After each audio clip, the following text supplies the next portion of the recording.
Listen, there are almost 1,200 Black-owned minority fund investment firms that's out in America right now. This is the most it's ever been, ever.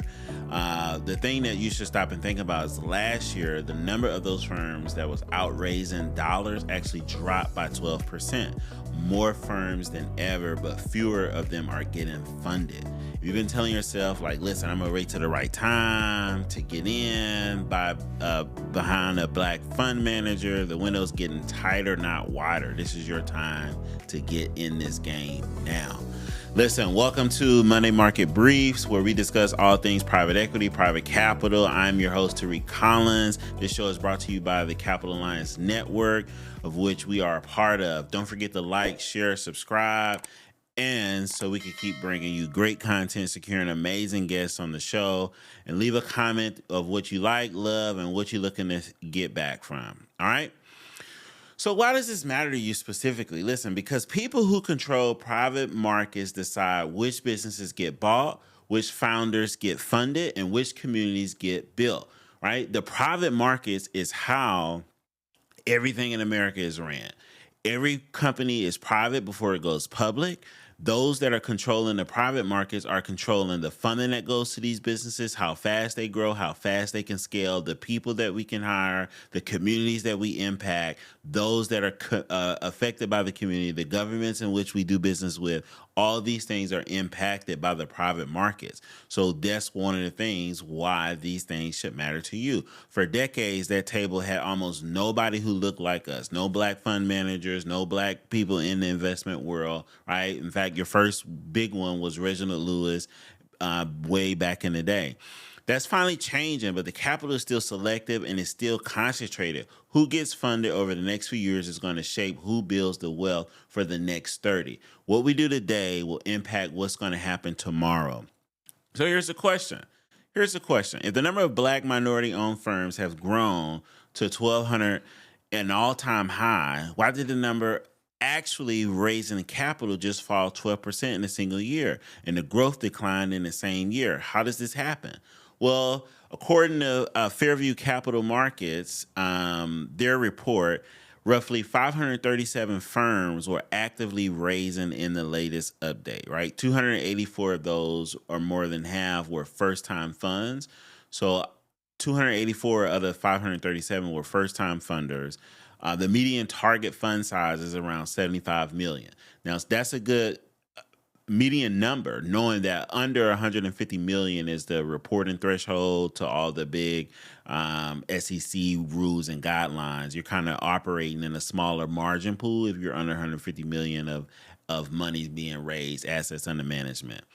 About 73% of those are women and minority-owned managers in the market were raising venture capital and not buyout PE growth funds. So most Black people are heavily in the venture capital space than they are on the PE fund growth and private equity buyout side of this market. Now, you assume that a 12% drop means that the movement is losing steam, momentum is fading, right? Well, the story is the opposite of it is fading. The total count keeps climbing. What actually happened is the gap is widening between firms that simply exist and those that actually pull capital in. The ecosystem isn't shrinking, right? It's just separating. Who's doing the work, who's not. How many of these firms are striding? How many of these firms are not coming back for fund 2, fund 3, not staying alive, not proving their investment thesis from a venture capital space or from a PE space? Because the line between those who close and those who stall splits almost perfectly along one fault line: venture capitalists versus private equity. That makes the difference. And exactly where the biggest names in Black finance planted their flag, names managing under $200 billion. Let me introduce you to a few of them, right? So in the VC PE split and the $200 billion money masters, here's what's going on. The one lane that picked that decide whether an emerging manager forever or whether you build something that outlives you. 73% of Black-led firms are raising venture capital. 73%. Most of these guys and girls are in the VC space. On the venture capital, what that means is They're backing pre-seed, seeded, Series A round of businesses, those that are looking for capital to help them continue to grow and scale. So then they will lead to an exit. The exit will be either a PE firm will buy them out directly, a strategic partner will buy them out, or they go public. Right. So if you think Honeypot to Procter and Gamble, that was a strategic buyout. They invested and assumed most of the majority ownership of her company for them to still get her product out there, right? Private equity is a smaller slice of the fund, but the fund size are bigger and more durable. The hard part was never raising fund one. The hard part is getting the fund three, the leap from good to run into a real institution. So the bigger thing is here that we're trying to figure out is once you raise fund one, how successful are we at executing on the capital, deploying that capital, actually growing funds, and actually having a return on investments for us to get to fund two and fund three, for us not to be just a company that's trying to build a thesis, but a company that's built a thesis, got a moat around the thesis, got traction around that thesis, and is doubling down on it to do it again.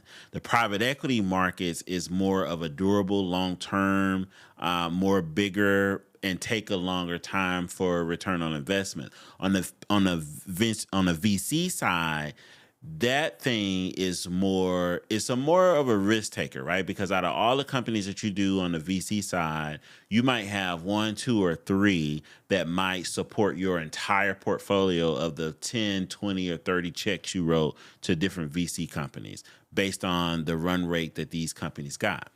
So why are most Black-led firms cluster in the venture, the riskier small check lane, while so many of the biggest, most powerful names are in the private equity? What do? Well, on this side, you got Frank Baker. It was a series that's a technology private equity firm. Ronald Blaylock with Gen X 360 is a mid-market PE firm. Ursula Burns now has a PE firm. You got Base 10, which is a venture and growth equity firm, and then you got Marcy Venture, which is a big firm. Now, these names come from the list of the Forbes top 50 Black money managers in the space. Most of those people in the space were VC, then they were PE, but they're in the space nonetheless, right? So now here's the most thing that people get wrong. You hear those names and you think exceptional individuals, lightning in the bottle, representation wins, feel good version, but that's not what 200 billion is. That's not a diversity milestone. The market rate power earned at scale, these aren't beneficiaries of somebody's diversity initiative. They're builders of capital. These are not, this is not a DEI initiative. This is not a DEI program. These are real builders that's building real capital, real companies that's impacting the market in real time, right? And the thing that they all share isn't talent. It's plenty of talent that's out here for 284 first-time funds. Like there's plenty talent. Obviously, as we can see, that number is steady climbing. It's that they cross the bridge of first fund to durable franchise. That's the whole game. How do we cross from being a first-time manager into a durable platform that's going to last generations or decades to come and impact America and its businesses and the Black community as we move and spearhead this thing ahead, right? Every dollar of that 200 billion tracks back to a person who had to get in the door somehow. Get in the door somehow. This is like real networks, building relationships, bootstrapping your firm, networks from schools, individuals, communities, all these things that you're getting in the door of. So the real question isn't who's raising today. It's where the next person is going to be. Who's the next Frank Baker? Who's the next Ursula? And where are they sitting right now? And the answer might catch you off guard because a lot of them are freshmen on campus whose name you already know, right? Whose names you already know. These are the different freshmen that's on campus that's out here right now. You have companies like Alt Finance where the stakes is high. Here's the stakes. The pipeline doesn't fill the $200 billion story that says a story about a handful of people. The future of wealth building, the capacity of this entire community depends on who walks through the door in the private markets over the next 10 years and who's already inside. That's the pipeline. And how do you build a pipeline? So, how does a student at a HBCU, no family on Wall Street, no connections, no end, actually break into the industry that runs almost entirely on who you know? Because that's how you get in this industry, based off who you know. Well, the answer is alt finance, launched in 2021 by three giants, Apollo, Ares, and Oaktree, led by a black CEO, black-led company, but backed by these three big private equity giants. And what they're doing is they got a 10-year, $90 million commitment to build a pathway from HBCUs into the alternative investment space, from PE to private credit, the whole asset world, not just startups, not just VC, right? More than 77% of the first fellowship class completed a competitive summer analyst program, the actual on-ramp into these careers. Now, your first instinct is probably, this is a nice corporate diversity program, a feel-good check, three big firms wrote for good PR. But here's the reframe.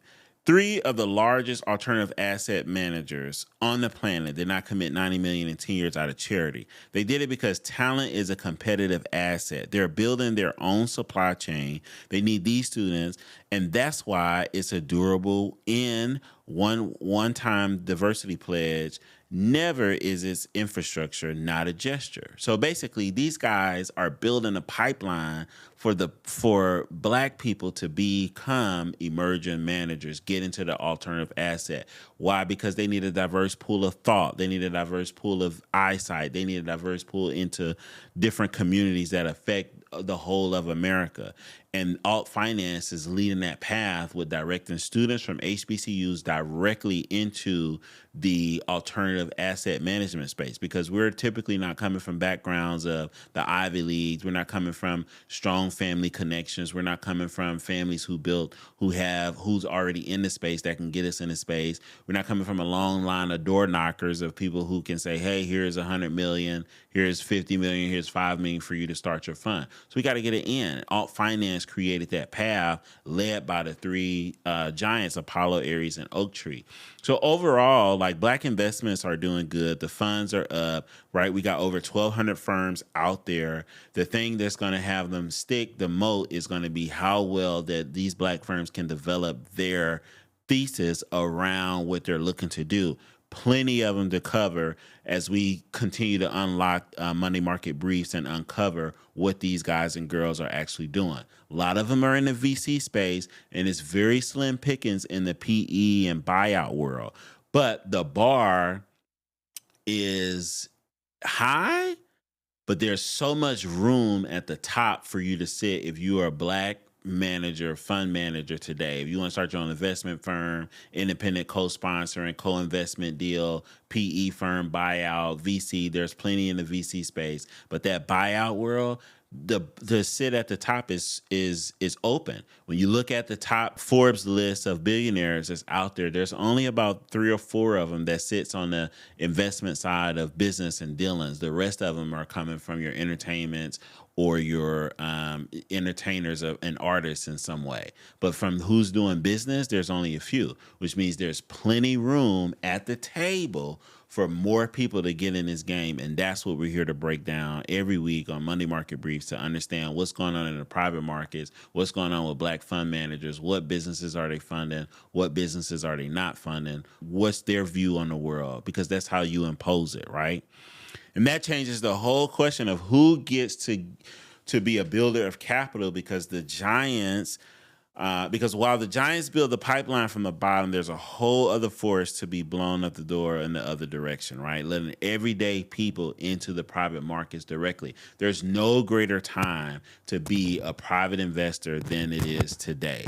You have more companies that are not going public and stand private longer. Part of that is due to constraints, but part of that is just to have a long durability for a company to grow and not just manipulate the stock price or the value asset to manipulate the stock price and manipulate the investors that's coming in there, right?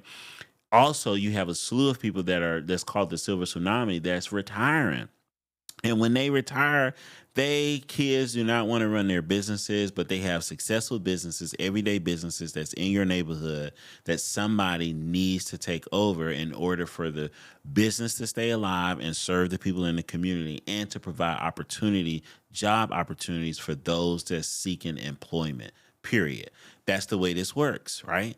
That's the way this works. If you get in on a private market and be able to influence the private market, we'll have a better chance of making sure that the businesses can stay around, live longer, outpace that the person who's retiring gets their retirement and can be able to live and enjoy their retirement, and opportunities is provided for those who need employment, those who our product or service benefits them for their business or their families.